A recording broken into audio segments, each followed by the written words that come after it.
kiddos. For this Morgue chat, I got a gift for you. Yeah, present. This isn't it. This is mine. That's my present to me. For your present. Now, why a present?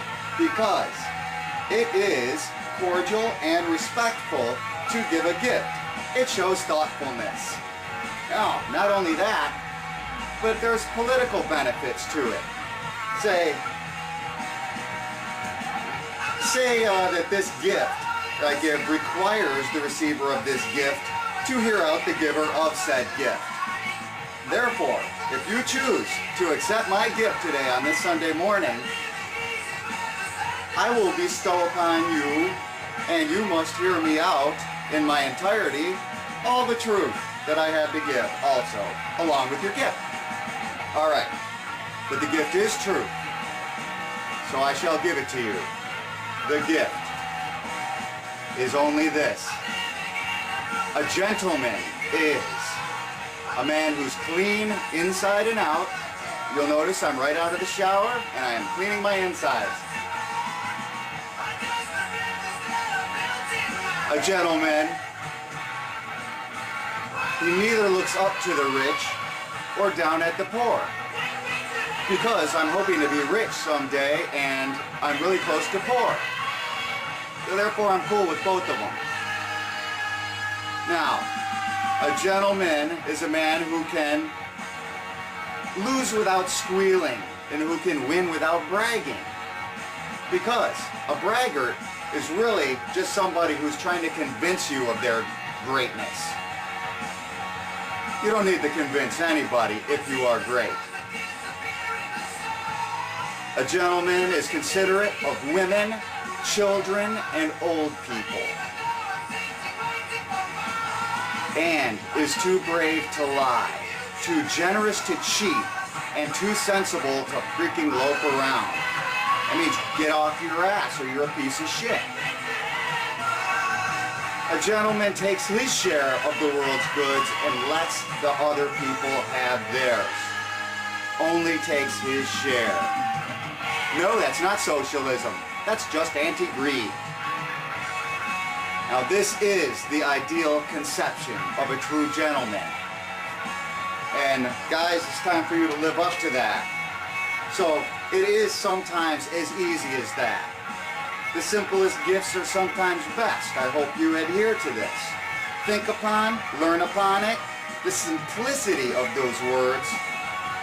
All the things you've heard before and nodded to, yes. But where do you stand in the list of common natural virtue? Ask yourself that. Alright, I give you my gift, now you gotta listen to me. I need some air. That's what this is called. I need some air. Do you know why? Because I can get away without anything else. I can stay away from the water by boiling it into a fine concoctionary brew, or I can stay away from the food by downing a lot of these and I don't have to eat as much.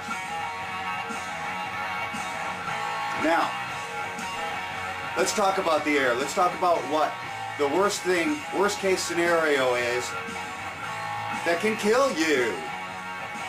Your government and the air. Alright. There's a guy in a mountain. He's a researcher. And he goes up in the mountain with all his sample cases. Now he's going into a mountain where these planes are going over. Yes, I'm going to talk about the tracks. He's going to sit up on that mountain for 2 weeks. And every time those planes come by for the next several hours, he will collect samples in petri dishes. Or whatever the hell he collected them in. But the fact is that he brought them home. Brought the samples home, manipulated them, looked at them, watched them, and realized one thing. They were growing. There were cells growing in this air. This air of ours, there was cells growing in. Only during the times that these planes were passing over. Mind you. Now, this was almost synchronized. It was man-made, but it was synchronized to a blood cell. So what is the one thing that this in the air can come down and do as far as harming you? You breathe it in, it goes through your lungs into your bloodstream, it interacts with your blood because it's the same, it can. The guy on the hill made it interact with blood in his laboratory, and he says it does, and it grows. Think about healthcare right about now, okay? All right, anyway, let's go on to other aspects of this. What else can they do? Now, if they're using things like the H.A.A.R.P project, the High Frequency Active Auroral Research Program, then guess what? They have the ability to electrify the ionosphere for their purposes. Now, what manipulation can this do? Climate control, control of Earth's natural electronics charges, weapon, yeah, a weapon, whack! In any little pinpoint spot, we can take the magnetism, raise it up, and then drop it. Wham! Nuclear. Oh, I'm being told 2 minutes, time to rush. Okay, now control will be obtained by this. It's not going to be done tomorrow, but it's being done. Count on it. Alright, by selling it to you under the name of the Rainbow Pain Shield or the Ozone Repair Kit, you will buy this. You will pay for it. For your death, you will pay for it. Now remember, we still got an ozone layer with a hole in it. We've forgotten about that because we're controlling the ionic field, the ionosphere. The answer, besides Bloody Revolution, which is always my favorite, you know that, is, yeah, I'm going to say it, vote. Every incumbent, vote them out, except for Ron Paul. Vote them out on their asses, replace them with unknown independents. Anyone who can run and get their word out. It cannot be any worse. It just might start some real change. It just might, your children might have a little hope.